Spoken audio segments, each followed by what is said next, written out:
Hello everyone, welcome to another comparison video. In this video, I will show you Netflix versus Disney Plus review, which one is better, and this is going to be a comparison video between each other. Now, obviously, at the end of this video, you will choose for yourself which one is the best for you. I will tell my own opinion as well. And yeah, let's take a look. So, as you can see, Disney Plus is obviously better for kids. This is a platform that is mainly focused towards kids. It's family friendly favorites. It has family friendly favorites. It has bundle opportunity with Hulu and ESPN Plus, which is great, especially if you wanna basically go and watch content such as sports, and stuff like that.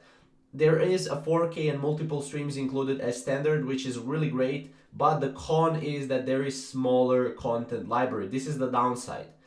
Now, the Netflix is obviously better for content variety. So if you want to watch a lot of different things, if you are more mature, right, it's not really for kids. You can go with Netflix, right? So Disney Plus is $8 per month. Netflix is $7 per month.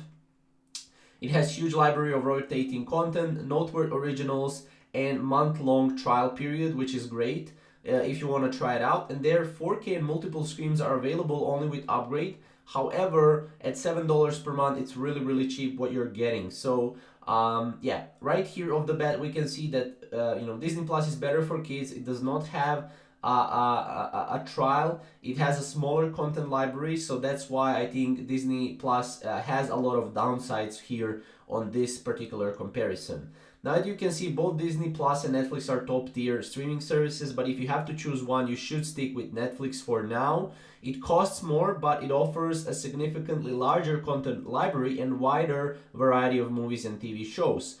Of course, it depends on what you want to watch, right? This is basically where your decision comes in. If your kids are demanding a Frozen marathon, you need that Disney Plus subscription. And Disney Plus is still fairly new. It will probably only get better from here. So basically, as you can see, take your streaming service for a test drive. Disney offers a 7-day free trial. So I did say that Disney does not have a free trial, but it actually has. And Netflix lets you watch for 30 days before you see a charge. So you do have to give billing information to get the free trial, but as you can see, here is the competition between Disney Plus and Netflix. Now, obviously, again, Disney Plus is great, Netflix is great, but you will need to go and choose it for yourself which one is better. I think, when it comes to Netflix has a wide variety of, features and a wide variety of, movies and TV shows, and Disney Plus is just not it, especially if you're not a kid and if you want to watch and have a better content variety. So yeah, I would say Netflix is a winner here, although you can choose it for yourself. Again, if you have kids, Disney Plus would probably be better option. So yeah, thank you guys for watching, and we'll see you in the next video.